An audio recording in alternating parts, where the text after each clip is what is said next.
James 4, 1-3. What causes fights and quarrels among you? Don't they come from your desires that battle within you? You desire but do not have, so you kill. You covet but you cannot get what you want, so you quarrel and fight. You do not have because you do not ask God. When you ask, you do not receive, because you ask with wrong motives, that you may spend what you get on your pleasures. The first part of chapter 3, James talked about wisdom and peace. In those last few verses, he separated the idea of godly and worldly wisdom, pointing out that godly wisdom led to people being peacemakers and eventually a harvest of peace. The first part of chapter 4 makes it clear that this peace does not exist in all of the churches that James is writing to. In fact, he says that there are fights and quarrels among you. The reason for these fights and quarrels is that people are not seeking to be filled with God's wisdom, but are in fact acting according to the worldly wisdom that James has described in the previous chapter. And as you look at the causes of these divisions and quarrels within the church, James identifies these fights and quarrels. This is what he says about them. The first and overriding cause of these is the desire that battles within you, says James. And this description is similar to the one that Paul uses throughout Romans. The old man, the sinful nature, battles against the spirit, which should now fill our lives. And most of us throughout our Christian lives will recognise those words of Paul as being something that's been going on within us about all sorts of different things. We will recognise this idea of the Christian walk, the search for holiness, for the righteousness of God, to be walking in the right way, to be one which has been a battle that has raged within us on occasions. Those times when we have felt that there is this strong desire within us to follow the way of the world, even though we know it to be wrong, rather than to follow the path of Jesus, which may seem hard to us on occasions. That battle is an inward battle that most Christians would recognise from some points within their life. And James says that's the main cause of these battles within the church.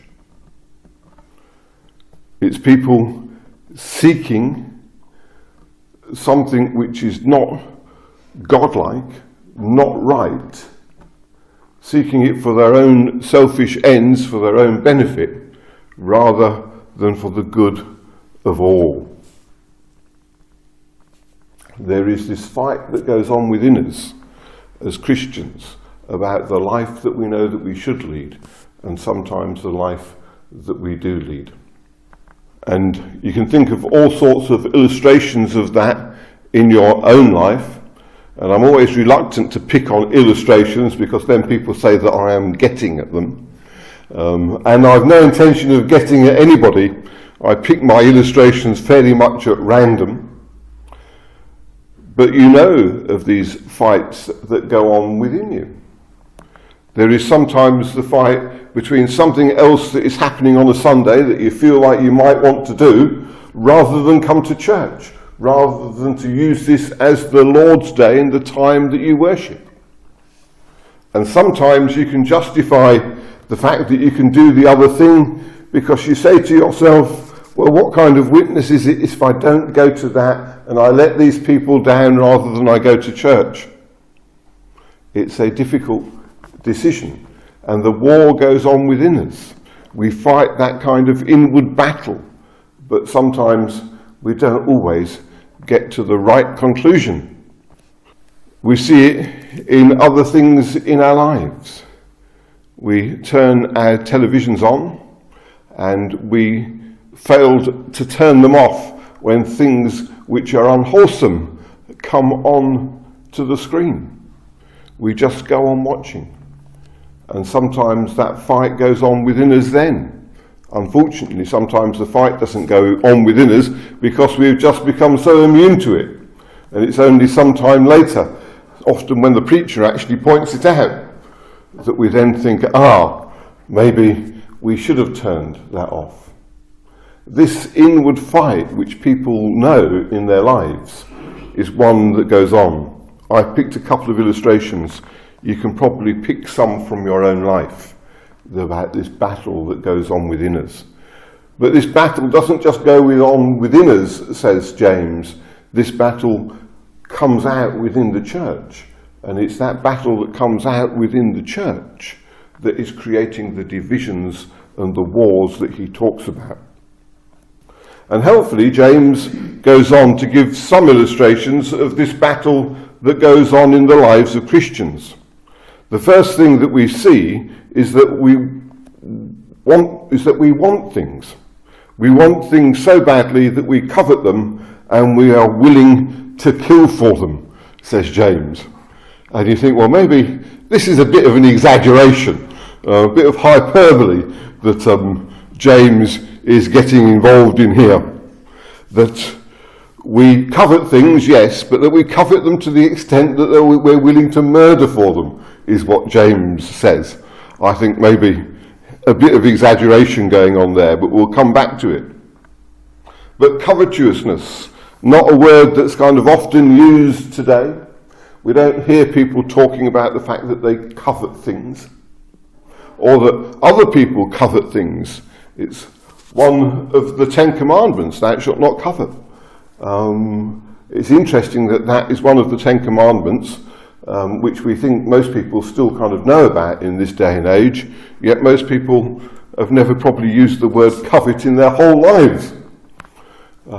It's one of those words that's really gone out of fashion. But an illustration of it is I never thought of having a colour television until the neighbours got theirs. Now I can't see how I've ever lived without one.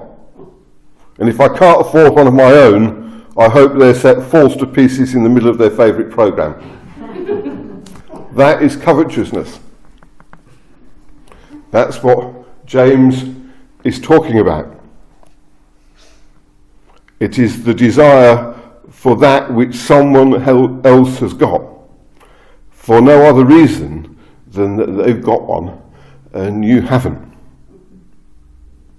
And furthermore, if you can't have one as well, they shouldn't have one either. In the church, such covetousness can exist about gifts. It can exist about position. It can exist about status. Even about the idea that as you look around, it seems that God is blessing somebody more than they are blessing you, than he is blessing you. And when James talks about this idea of covetousness, he doesn't do it in a really light-hearted fashion.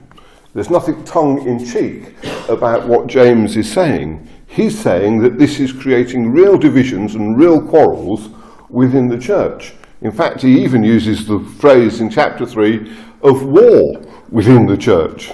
He's not using this in some tongue-in-cheek way. This is serious teaching that is involved in saying that the covetousness that's within people within the church about these things is bringing disharmony and disunity into the church. He says that people are willing to murder for it. And as I said, that may be a piece of hyperbole and exaggeration. James says that we are willing to kill for that which we want. Frustrated desire can lead to murder. But I don't think we should take this literally. But murder, says Jesus, is in the heart, not just in the action. And if looks could kill, the world would be knee-deep in corpses. James makes a serious point, because what he's saying about these people who covet, about these people who create divisions because they want something that somebody else has got, that they want to be blessed in a way that God is blessing somebody else, He's saying that they might not actually go out and stab these people in the back or murder them, but deep down in their hearts they wish they would just drop dead so that they could have the position, or they could have the gifts, or they could take over. That's what he's talking about. It's serious stuff that James is talking about. The divisions within the church that James talks about here are serious, and they're about what is in the heart of the people within the church. Instead of quarrelling and fighting, they should ask God for what they want. But God is a wise parent and does not give his children things that will be bad for them. Those of you who are parents will know that. You will have had those times when your children, especially when they were very small, were coming along and nagging you for something, and you thought that it wouldn't be good for them, and so you didn't give it to them. Whatever that may have been. It may have been some kind of toy at Christmas which you thought was unsuitable, therefore you didn't buy it. It may be the extra bag of sweets, and you thought, no, the dentist's got enough hard work to do already. They can do without the extra bag of sweets. It might be the extra ice cream during your holiday at the seaside. You already had your one for the day, you can't have another one. That's one of the good things about growing up. You can have as many as you like. But you would have done it with your own children. Your children will have come and they will have asked you for something, and because you didn't think it would be good for them, you didn't give it to them. So it is with God and us, his children. We might seek after things, but God doesn't give them to us, simply because he doesn't believe that they will be good for us. James says, you ask and you don't get because you ask for the wrong motives. Ask for the wrong reason, and I can tell you now that the reply is going to be no. We need to have the right motives in what it is that we seek from God. And that takes us back to where we started. Godly wisdom brings peace, and worldly wisdom brings conflict. Worldly wisdom seeks things for selfish reasons. Godly wisdom accepts in humility that what God gives, knowing that his giving is for the best. Worldly wisdom seeks things for selfish reasons. Godly wisdom accepts the gifts that God gives us, knowing that he is doing that which is right and that which is for our best.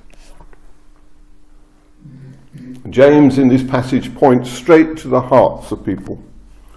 Conflict comes from no other place than the human heart. If our hearts are right with God, then we will be part of the peace.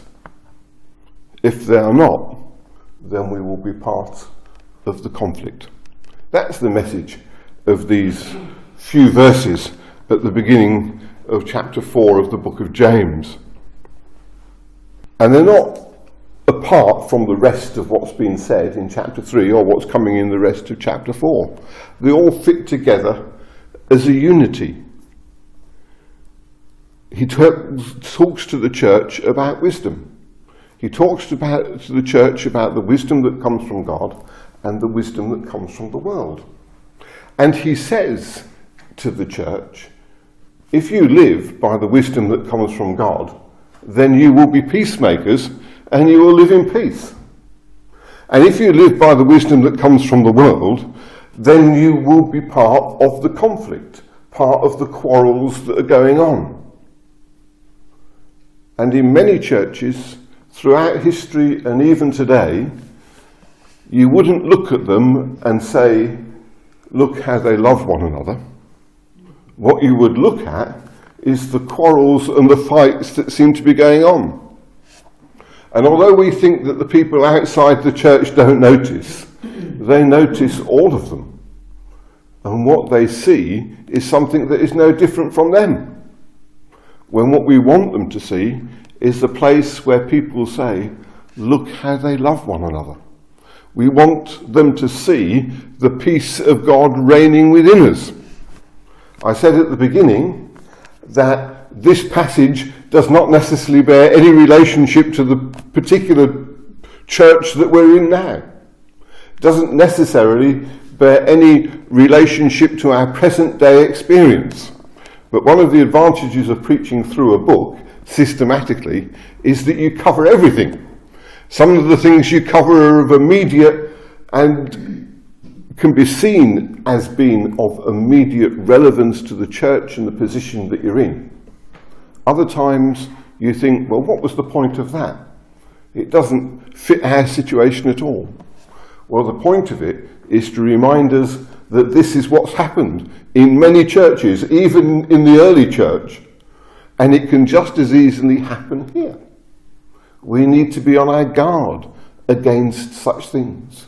We need to be the people who do not live by the wisdom of the world, but the people who live by the wisdom of God. We need to be the people that live by the wisdom of God. And if we are, we shall be the peacemakers, and we shall reap a harvest of righteousness, says James. Let each of us, and all of us together, seek for godly wisdom, and through it a godly peace between all the members of the body of Christ in this place. My experience so far has been that's how we have lived together in peace. Long may that continue, but it will only continue if we seek to live by the wisdom of God and not by the wisdom of this world. May God speak to us through his word. Amen.